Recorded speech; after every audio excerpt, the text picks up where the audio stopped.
자, 백남준 선생님의 또 다른 작품인데요.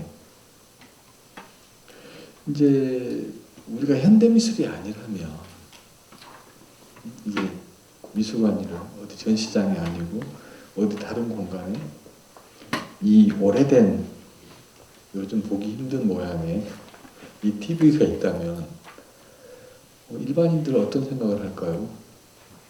왜 고장난 TV를 갖다 놨지? 고장난 TV잖아요. 뭔가 이 주사선이 이게 위아래로 쫙 펴져 있어서 화면이 뭔가 이미지가 보여야 되는데 요걸 그냥 확 눌러놔가지고 하나의 빛만 되게 존재합니다. 제가 요즘 뭘 하나 글을 쓰고 있는데요. 광주에 그 두 선생님이 2인전을 하는데 추상 화가예요. 한 분은 검은색 그림을 그려요.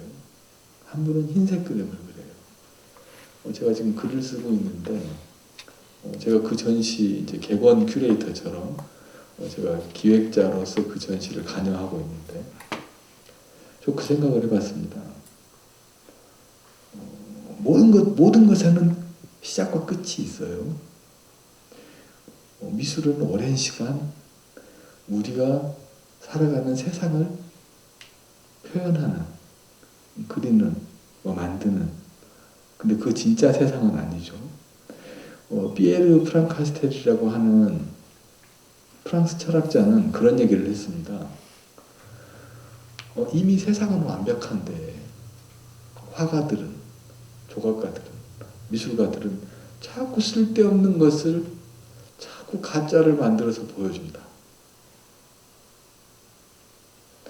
틀린 얘기 아닌 것 같아요. 얼른 그냥 논리적으로. 나가서 산 보면 되는데 왜 또 산을 그리고 있어요? 그 사람 보면 되는데 왜 또 그걸 그려놔? 쓸데없이. 그거 어쩌라고. 그거 가짜인데. 로댕의 청동시대, 꾸르베의 돌을 깨는 사람, 뭐 여러 가지 작품들.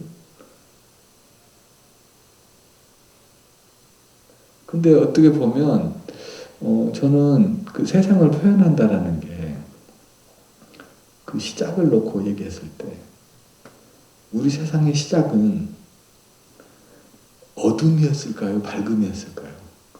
그러니까 아무것도 없는 것에는 아무것도 없는 걸 생각해봐요, 여러분. 그러면 캄캄한, 정말 아무것도 없는 캄캄한 세상. 그것이었을까요? 아니면 이제 아무것도 없는데 그냥 밝은 빛으로 완전히 밝은 그런 흰 빛과 같은 어떤 그런 세상이었을까요?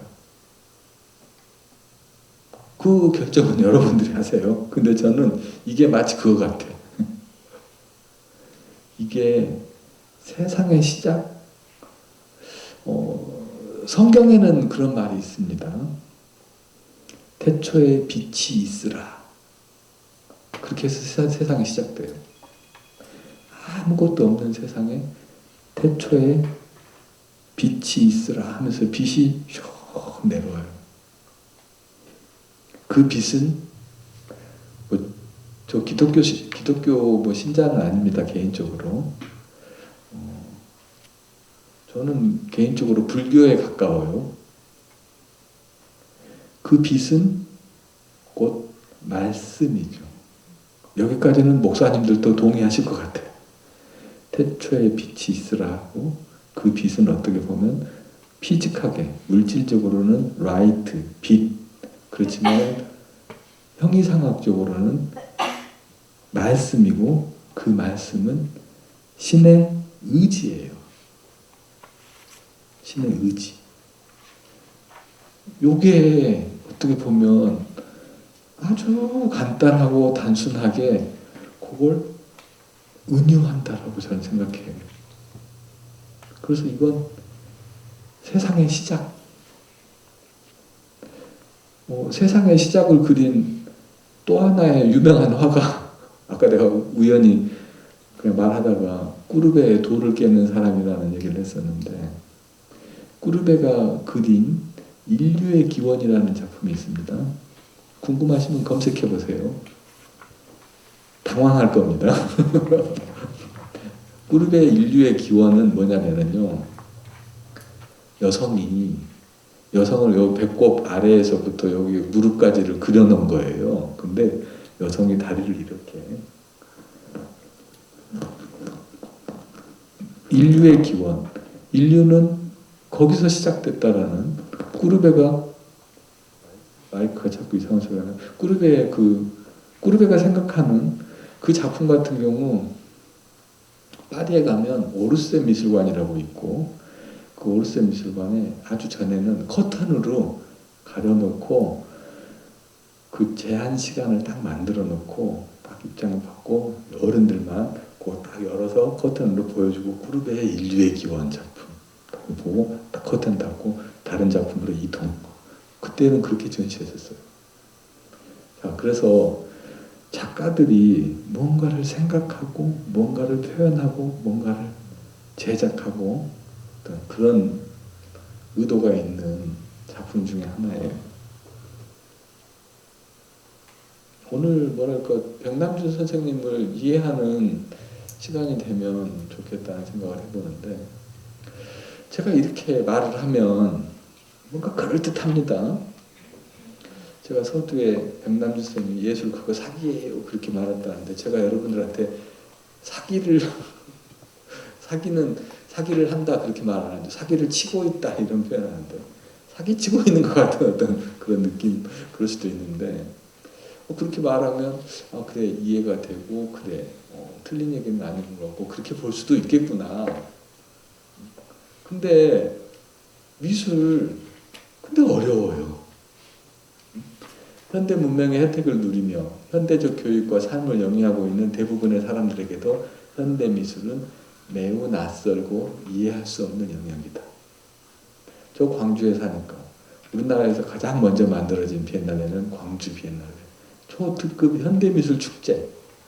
광주 비엔날레를 보고 나면 사람들이 하나같이 뭔가 문화적인, 그러니까 마음의 양식을 얻어서 지적인 경험을 해서 오늘 진짜 좋았다 딱 이래야 되는데, 광주 비엔날레를 보고 나면 머리가 아파요.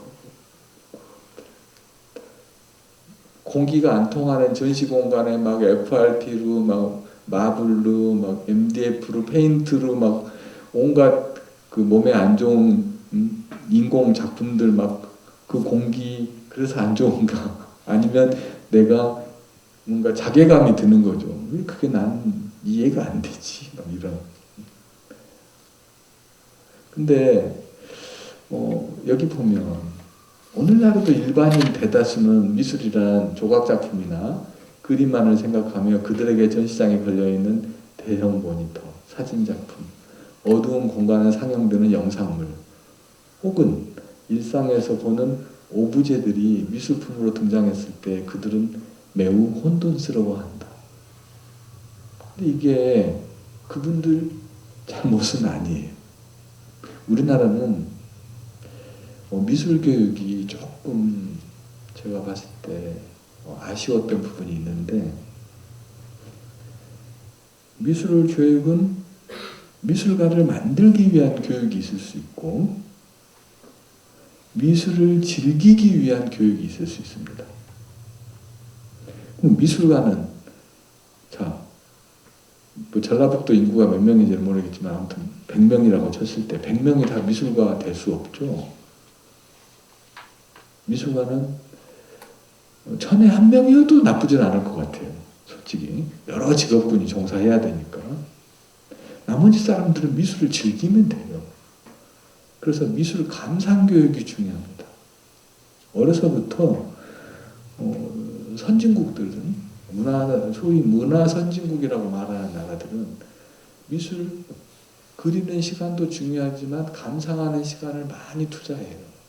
그래서 아이들한테 미술을 보고 어떻게 생각하고 작가가 이걸 왜 그렸었고 그런 부분들을 토론하게 하고 표현하게 하고, 내가 그림을 그렸으면 내가 왜 이 그림을 그렸는가를 설명하게 하고, 그러면서 아이들이 스스로 자신이 미술을 이해하는 그런 능력을 길러줘요. 근데 우리는 그런 교육을 안 받았어요. 아쉽게도.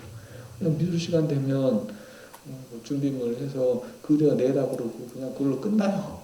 거기는 반틈밖에 안 한 거예요. 이제 그 다음이 중요한데. 발표를 시켜서 내가 이 그림을 왜 그렸고 뭐 그런 설명도 하고 그걸 통해서 내가 뭘 전달하고 싶었는지 어떤 메시지가 있는지 자 어찌된 내용인지 일반인들은 미술 전시회에만 들어서면 꿀먹은 덩어리가 된다.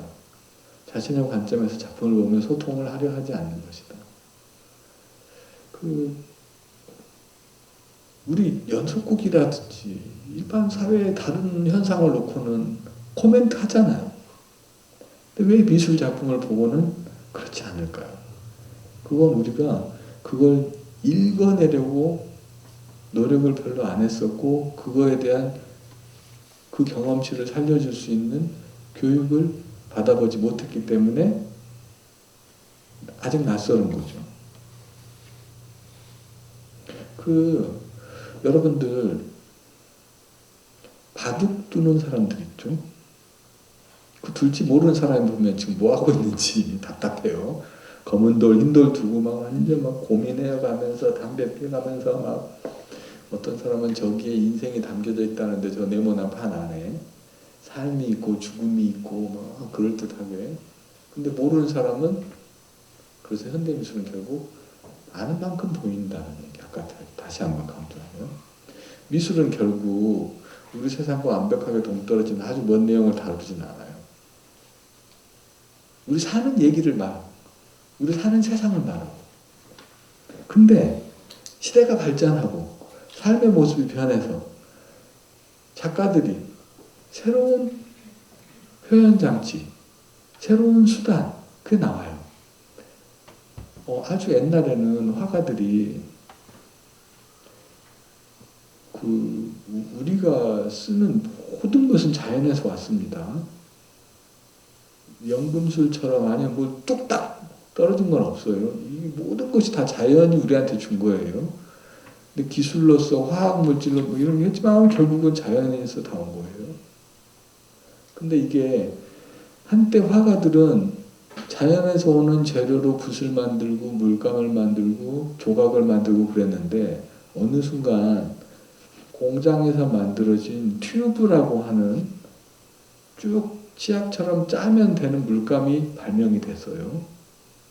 그것이 발명이 되면서 미술사 쪽으로도 많은 변화가 생깁니다. 옛날에는 밖에 나가서 그림을 그릴 수가 없었어요. 이렇게 뭔가 안에서 다 이렇게 해서 하니까. 근데 짜면 막 되는 걸로 나와서 캔버스 메고 나가서 막 그리고 그렇게 막 변한 거예요. 그리고 막 갖고 다니면서 쓸 수도 있고 그릴 수도 있고. 근데 이제 어느 순간 카메라가 발명이 되고 어느 순간 휴대폰으로도 여러분들 다 사진 찍을 수 있고 컴퓨터 프로그램 이용해서 변화시킬 수 있고 요즘은요 사진 한 장을 딱 찍어서 포토샵에서 수채화로 그린 것 같은 효과를 탁 누르면 수채화처럼 변해요. 그걸 종이에다가 인쇄하고 출력하면 수채화 그림같이 나옵니다. 아주 그것처럼 새로운 기법, 매체, 작가들은요 새로운 것이 이걸로 한번 그려볼까? 이걸로 한번 세상을 기록해볼까? 그렇게 된 거예요. 그래서 결국에는 오늘 현대미술이라고 하는 어떤 것이 다 그냥 여러분 그렇게 생각하세요. 이제는 붓이 물감이 다른 차원으로 변한 거예요. 그리고 캔버스나 그림이 아니라 다른 형태의 물질로 표현이 되고 우리 눈에 우리한테 제시되고 있어요. 작품으로. 근데 그걸 그런 어떤 프로세스를 이해를 하고 있지 못하면 처음부터 딱 받아들이기 힘들어진 상황에서 작품을 만나게 되는 거죠.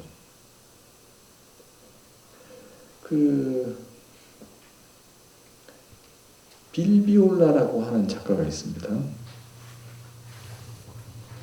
제가 두 번째로 감동을 받은 제일 처음에 감동을 받은 게 백남준 쌤이었고 두 번째로 감동을 받은 게 빌 비올라 선생님 이분은 살아있어요. 아직.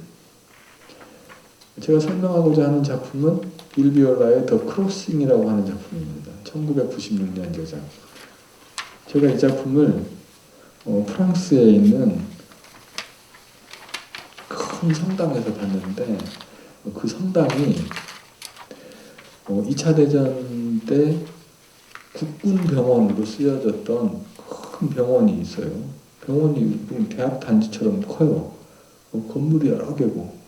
근데 그 안에 성당이 있어요. 가능한 얘기예요. 종합병원이고 환자들도 기도하러 갈 수도 있고 성당이 있으니까 편해지고 안에 있는 사람들도 그 안에 이 작품이 설치되어 있었는데 지금 화면에는 지금 여러분이 보는 화면에는 이 이미지와 이 이미지 두 개가 있는데 실은 전시장에는 어떻게 설치가 되어 있었냐면요. 요거보다 더 넓은 큰 공간에 하늘에 요거 반틈 요 전체의 스크린의 반틈이 요거 한 작품이에요. 그리고 하나가 걸려있고 반대쪽에 요 작품이 걸려 있었어요. 그리고 이게 그때 당시 앱슨에서 만든 듀얼 스크린, 그러니까 프로젝션 비디오거든요. 지금 요게 빔 프로젝터라고 하는 물건이고 요게 이 영화관처럼 빛을 쏴서 이 흰 곳에 영상이 맺혀서 보는 건데 그거 같은 경우는 앞 뒤로 보여요. 뒤에서도 똑같이 보여요. 앞에서 보나 뒤에서 보나. 근데 대신 오른손 왼손이 바뀌어 보일 수는 있겠죠.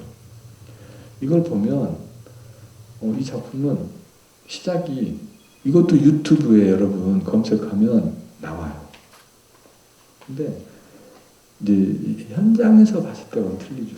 그 성당이라고 하는 공간이 되게 서늘해요. 엄청 두꺼운 대리석으로 빛이 안 들어오고 컴컴하고 그런 데서 이게 시작이 어떻게 되냐면요. 아무것도 없는 상황에서 그냥 이 화면만 있는데 저쪽에서 사람이 천천히 걸어옵니다. 이렇게 걸어오면 이렇게 발소리가 들려요. 그러면서 발소리가 들리면서 사람이 딱 오면 화면 앞에 딱 정지합니다. 그리고 나서 여기 밑에서 작은 불씨가 생겨요. 불이 점점 커져요. 지금 한 3분의 2까지 왔는데 나중에는 불이 완전히 활활 타면서 사람을 가려요. 그리고 나서 불이 점점 사그라들거든요. 사람이 사라지고 없어요. 이 작품 같은 경우는 사람이 와서 딱 씁니다. 똑같은 사람의 똑같은 옷차림이에요. 천장에서 물이 방울 떨어져요. 점차적으로 물방울의 빈도수가 높아지며 나중에는 엄청난 폭포가 되고 음향은 진동하면서 물소리가 막 콕콕콕 막 나요. 그러면서 나중에는 물만 보이다가 탁 사라지고 사람이 안 보여요.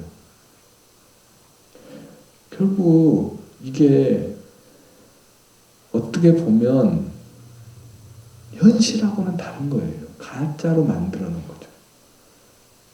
현실 같으면 불에 사람이 타니까 끔찍하죠. 근데 되게 시적으로 보여요. 그러면서 저걸 보면서 저는 무슨 생각을 하냐면 사람은 어디서 와서 어디로 가는가? 우리는 어디서 와서 어디로 가는 존재인가? 아주 짧은 순간이지만 관람자들에게 일종의 참여적 동질성의 경험으로 다가오고 숨고미가 느껴지며 한편의 인생 드라마를 본 듯한 처절하고 아름다운 생명력과 그런 걸 느끼게 저는 그걸 느꼈어요. 저는 제가 저 작품을 그때 보면서 그때는 제가 미디어 아트에 대해서 그닥 관심이 없을 때예요, 솔직히. 정말 물질적인 그림이나 조각이나 이런 게 좋지.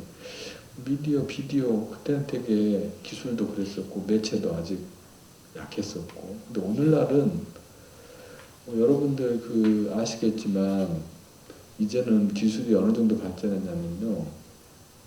영화 배우 없이도 영화를 만들 수 있습니다. 실제 사람처럼 3D로 다 이렇게 가짜로 만들어서 모든 것을 그냥 찍을 수 있어요.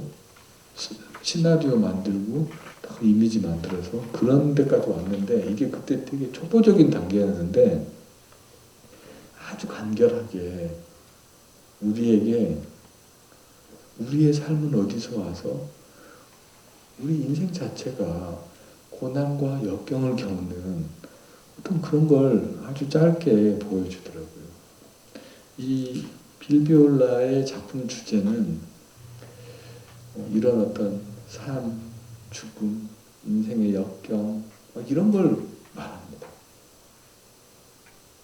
서양 사람인데 한편 되게 동양적인 내용의 어떤 메시지를 전달해요.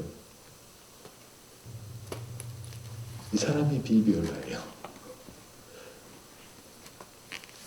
뭐랄까, 이게 요즘은 더 이제 나이가 드셨어요.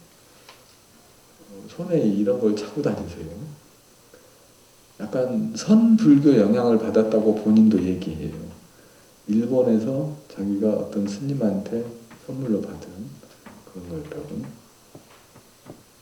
빌비올라는 그러니까 백남준 선생님이 미디어 아트를 만들었다고 하면 빌비올라는 미디어 아트를 통해서 상업적으로 성공한 최초의 작가나 마찬가지예요.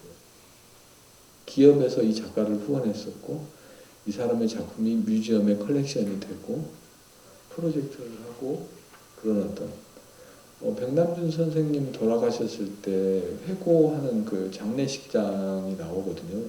동영상 보면 빌비올라가 울면서 얘기해요. 진짜로 막 눈물을 흘리면서 막 말을 막 울먹울먹 하면서 못해. 그래서 뭐라고 했냐면 백남준 선생님이 열어놓은 그 작은 문이 우리한테 큰 희망이 되고 그분 때문에 오늘의 내가 있고 우리 미디어 작가들이 있을 수 있었다. 그런 얘기를 또 저 사람이 인간적으로 막 울면서 하는데 나름 되게 감동이었어요. 이 이미지는 빌비올라 작품에 보여주는 이미지거든요. 요 가운데 이미지 빼고 요 이미지와 요 이미지를 기억하세요. 어린아이의 얼굴과 노인의 얼굴이 화면에 있죠. 자, 이 작품을 제가 또 보여드리고 싶은데 이게 옛날에는 TV가 이렇게 생겼었죠. 플라스틱 커버나 나무 커버로 이렇게 쌓아져 있었을 거예요. 근데 그 껍데기는 버리고 요거만 딱 설치를 해놨어요. TV 2대가 마주보고 있죠. 이 TV 2대가 전시 공간에 이렇게 설치되어 있습니다. 여기에 아까 그 아이의 얼굴이 있어요. 요 위에는 뭐가 있을까요? 퀴즈는 너무 쉽고 아까 그 막 돌아가시는 빌비올라는 누구나 경험하는 일이지만 부모가 돌아가세요. 자기 아버지가. 그리고 또 곧바로 자기 아들이 태어나요. 그러면서 누구는 힘들게 가고 누구는 또 힘들게 오고 이 두 개의 TV 여기에 비어있는 이 공간 이게 어떻게 보면 인간의 삶과 죽음을 아주 짧게 아주 모범 답안처럼 표현해요. 이게 미술 작품입니까? 이게 조각 작품입니까? 이게 뭐죠? 근데 우리한테 질문을 던지잖아요. 우리는 어디서 와서 또 우리는 어떻게 가고? 저도 왔어요. 기억은 안 나요. 기억은 안 나는데 어느 기억이 날 때는 저는 5살 때 정도 기억이 나는 것 같아요. 그때부터. 제가 누나 둘 여동생 하나인데 그리고 제가 7살 때 아까 광주로 이사 갔다고 말씀드렸는데 트럭을 타고 호남 터널을 넘어가던 그날이 기억이 나요. 제가 토했어요. 그때 그 트럭에서 멀미해가지고 그 기억이 생생해요. 그리고 그날 광주에 갔더니 아버지가 어디 식당에서 뭘 사줬는데 그것까지 기억이 나요. 지금도. 근데 이 빌비올라는 그러니까 과거의 사람들이 물감과 캔버스와 대리석과 돌과 이런 걸로 인간의 어떤 그런 것들을 표현했다면 이 선생님은 이런 어떤 미디어를 통해서 그런 걸 적나라하게 전달하고 있죠. 이 현대미술. 이건 이제 빌비올라의 싱글 채널 비디오예요. 그러니까 이제 비디오 작품은 비디오 인스톨레이션이 있습니다. 아까 그런 게 비디오 인스톨레이션. 비디오 설치 작품. 싱글 채널 비디오 딱 그러면 영화처럼 그냥 하나의 이미지가 사운드랑 같이 영화같이 쫙 보여주는 거예요. 뭐 비디오와 영화가 어떻게 다른가 또 그 얘기를 하다 보면 또 한도 끝도 없어지니까 그건 생략하고 이 작품 같은 경우는 어떤 작품이냐면요. 유튜브를 찾아보면 또 많이 나와요. 사람들이 막 서 있는데 평화롭게 서 있는데 갑자기 옆에서 우리 광화문에 막 버스 막 이렇게 놔두고 막 얼마 전에 몇 년 전에 농민 한 분이 돌아가시죠. 물대포 쏴가지고 그런 물대포를 쏩니다. 사람들한테. 거기서 막 사람들이 막 안 넘어지려고 그러고 막 누구는 막 밀려가고 막 거기 안에서 누구는 자기 혼자 살려고 그러고 누구는 자기 가족을 보호하고 다 다른 상황이 연출이 돼요. 각자. 근데 여러분 살면서 모든 일이 생각대로 됩니까? 역경, 고난, 어려움 이런 게 닥치죠.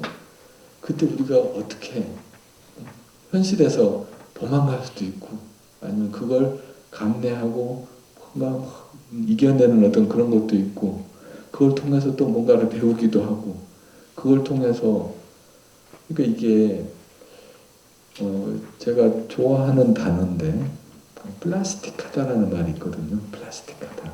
플라스틱. 제가 손에 들고 있는 이게 플라스틱이에요. 얘도 플라스틱 같아요.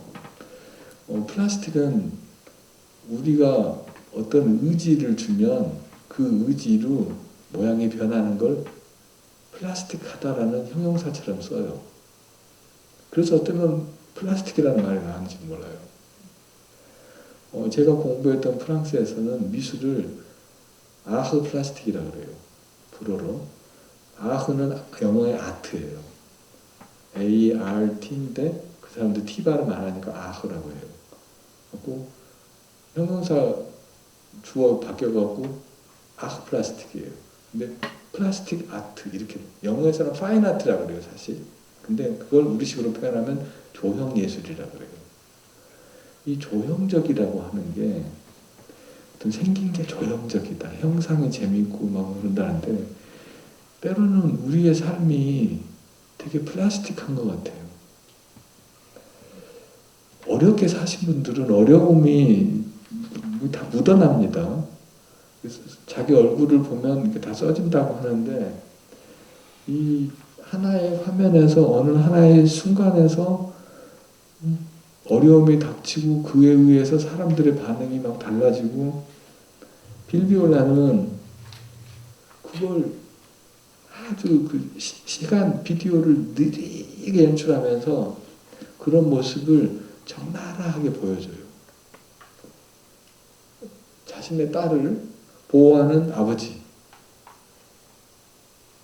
근데 이게 일상에서 이런 일이 생길 수 있어요, 사실. 근데 그걸 어떤 연출을 탁 해가지고 그런 부분들을 보여줘요, 빌비올라가. 그래서 그 사람은 비디오 아티스트이면서 우리의 어떤 그 비디오 작품을 통해서 또 비디오 인스톨레이션에서 우리의 다시 강조하자면 삶과 죽음 어떤 이런 내용들을 그대로 보여주는 작가예요. 더 찾아보시고 싶은 분들은 찾으면 정말 많이 나와요. 작품들. 근데 여러분들 앞으로 도슨트로 활동을 하게 되면 주는 소스만 갖고 풀어내려면 한계가 있어요. 내가 찾아보고 공부해봐야 돼요.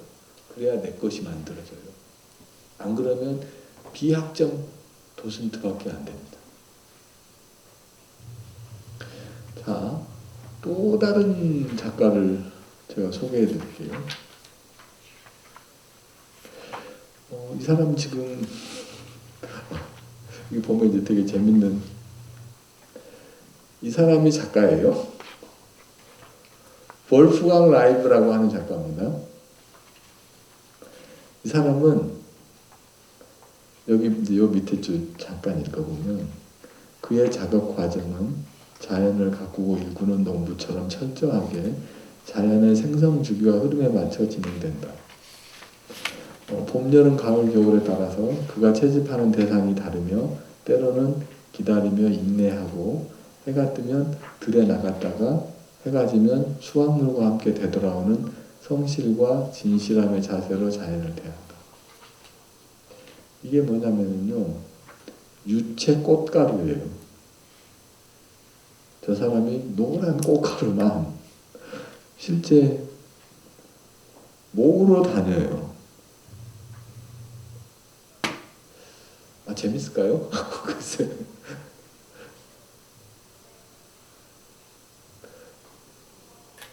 이 꽃가루를 꽃을 탈탈탈 털어서 모아서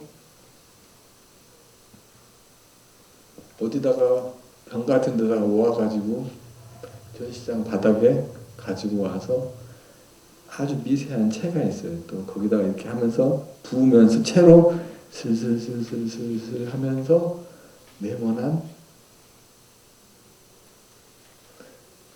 글쎄요, 우리 요즘 한국에 단색화가 유행하니까 네모난 모노크롬 내지는 네모난 단색화 뭔가 이걸 연출했나요? 근데 저 이거 봤거든요. 이 작품을. 이 사람이 해놓은 걸. 이 노란색이 이 인공으로 저렇게 아름다운 색은 불가능할 것 같다라는, 실제 보면은요 뭔가 반짝반짝하면서 그 유기적인 어떤 그 노란, 저는 개인적으로 노란색 안 좋아하거든요, 솔직히. 저는 이제 제가 좋아하는 건 시원한 컬러들, 블루, 뭐 녹색, 뭐 이런 거 좋아하는데, 제가 저 붉은색 싫어하고 노란색도 별로 안 좋아하고 따뜻한 색은 별로 저는 안 좋아해요. 근데 이 노란색이 정말 아름다워요. 아까 제가 피에르 프랑카스텔 세상은 완벽한데 예술가들은 쓸데없이 자꾸 뭔가를 만들어서 우리한테 보여준다. 완벽한 세상을.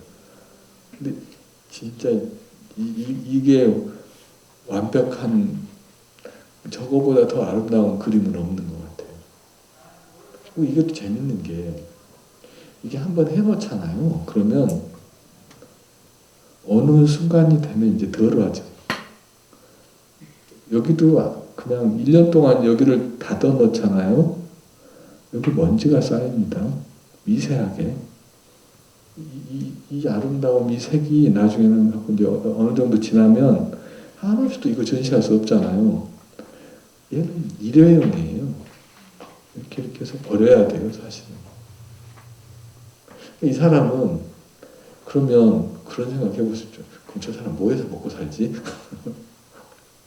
저거 팔 수도 없을 거고. 근데 또 다른 류의 작품들. 이 사람은 또 이런 어떤, 주로 비엔날레나 큰 전시 같은 데 참여하거든요. 전에 광주 비엔날레에도 참여했었고, 광주에 가면 상무지구라고 신도심이 있는데 거기에 무각사라고 하는 절이 있습니다. 그 절에 문화공간이 있어요. 무각사 문화공간이라고. 거기에 전시장도 있고 그러는데 그 위층에 약간 선방처럼 사람들 앉아서 명상하고 뭐 그런 넓은 마루 쫙 깔린 방이 있는데 거기에 이 작품 말고 다른 작품을 설치를 했었어요. 그때는 쌀을 가지고 이렇게 설치 작품을 해놨었는데 그런 거 할 때 이제 작가로 참여하고 피를 받아요. 그냥 돈이 필요 없는 사람 같아. 좀 이렇게 말랐어요. 스님 같아. 술도 안 할 것 같고 담배도 안 필 것 같고 고기도 안 먹을 것 같고 그냥 우리의 일반인들이 즐기는 어떤 그런 거 별로 안 할 것 같고 그냥 어떤 영적인 생활, 영적인 작품 활동 막 이런 거 갑자기 그 생각나요. 어떤 예술가가 막 삶과 죽음과 철학적인 내용의 막 작품을 하면서 그런 작품들이 유명하게 팔리는데 그 돈으로 막 흥청망청 쓰고 막 뭔가 막 외제차 굴리고 막 뭔가 그럼 좀 말이 안 맞지 않습니까? 이렇게 뭔가 제가 글로 제가 쓴 글이거든요. 그거 어디서 베낀 거 아니에요. 성실하게 농부의 삶처럼 막 이렇게 사는데 저 이 사진 되게 좋아해요. 어디서 캡처해 온 거예요. 제가 찍은 건 아니고 사진. 헤어스타일도 저하고 좀 비슷해요. 제가 여담인데 코로나가 지금 우리 3년째 돼가고 있죠. 저 3년 전부터 미장원을 다녀본 적이 없어요. 제가 혼자 이렇게 해요. 하다 보니까 되더라고요. 그리고 제가 미장원 가는 거 싫어하는 게 미장원에 제가 딱 들어가잖아요. 요즘 남자 입학수 없어요 사실. 미장원 딱 들어가잖아요. 사람들 저를 쳐다봐요. 근데 제가 속으로 뭔 생각하냐면 저 사람들이 나를 보면서 저 사람은 왜 왔지? 왜 미장원에 왔을까? 헤어도 없는데?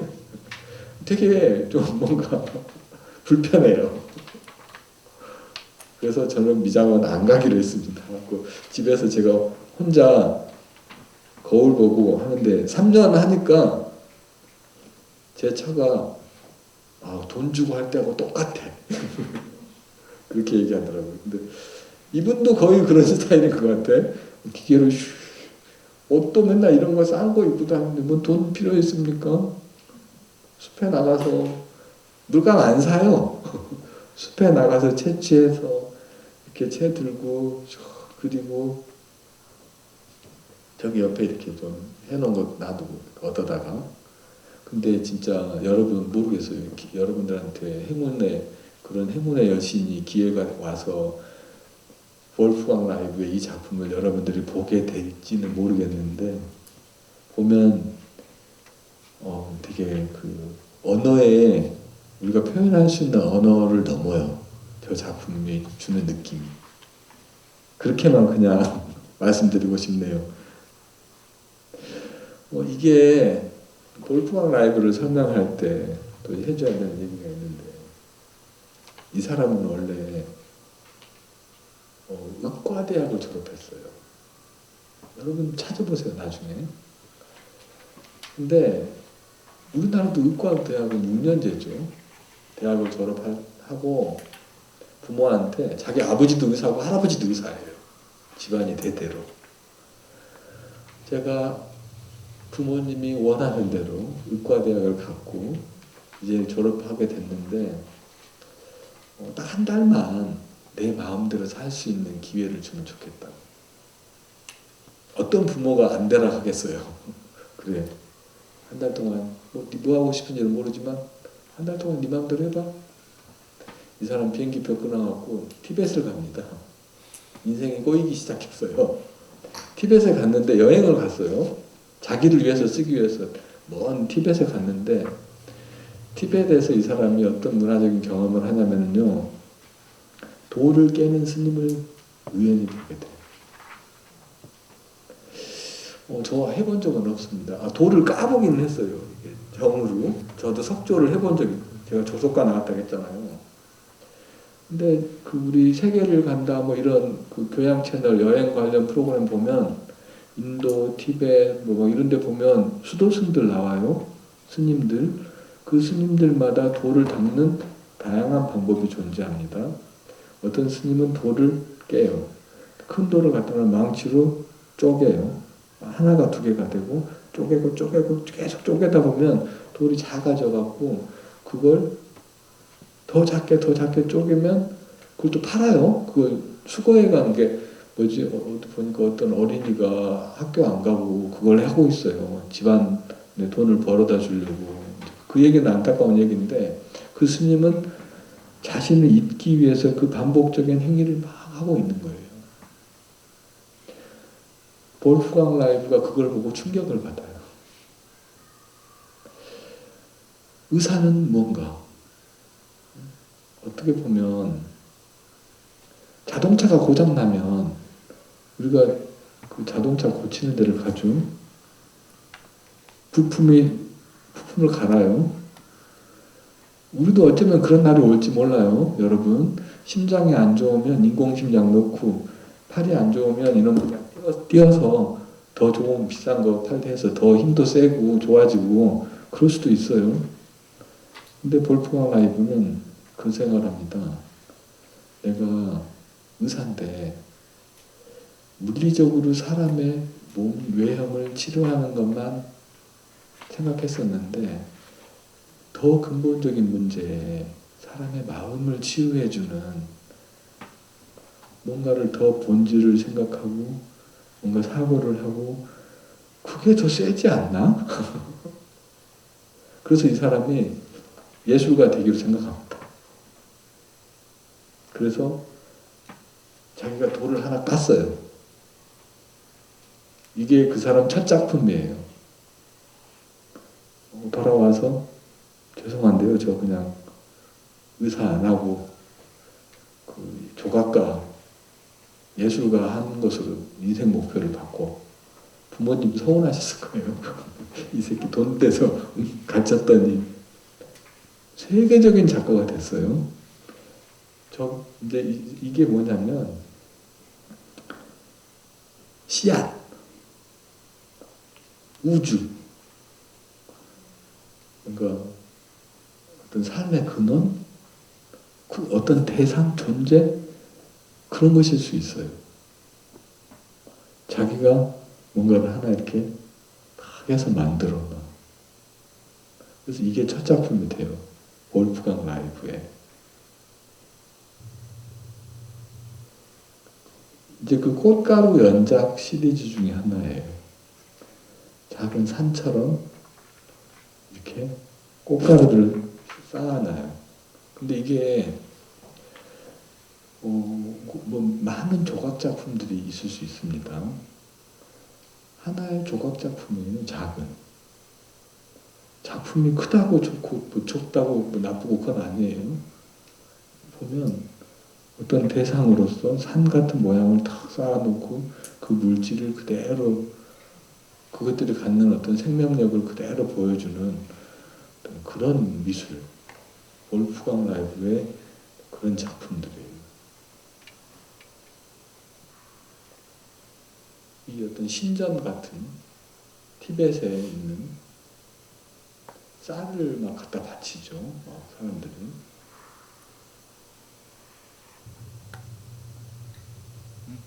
광주 비엔날레에 왔을 때는 이런 류의 설치 작품들을 했어요.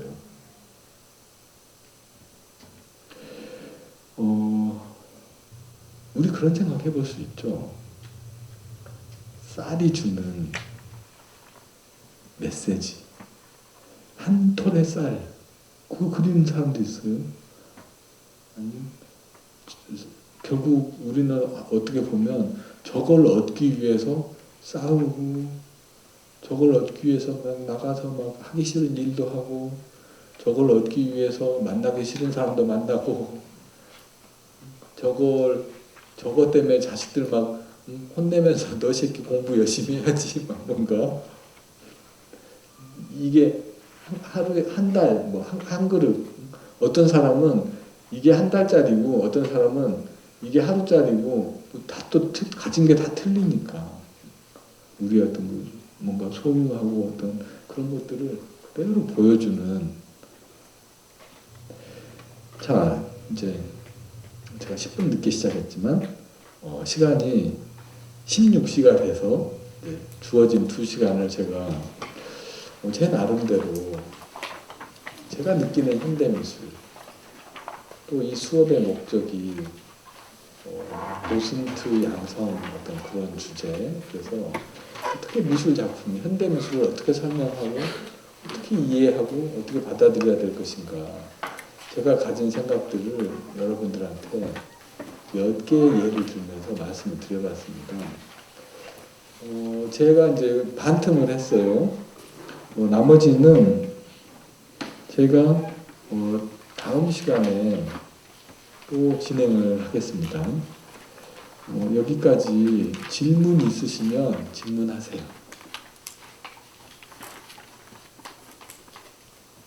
3, 2, 1, 땡.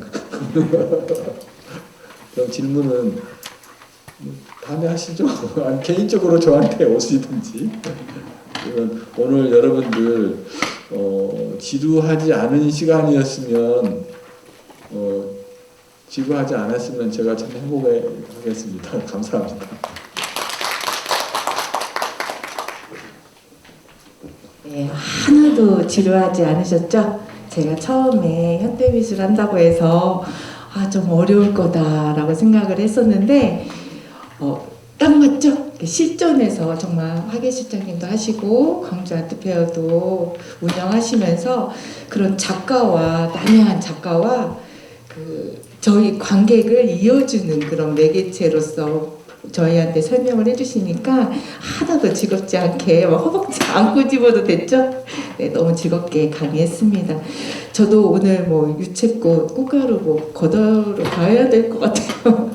정말 작가 생활 어려운데요. 우리 강사님 큰 박수로 다시 보내드리겠습니다.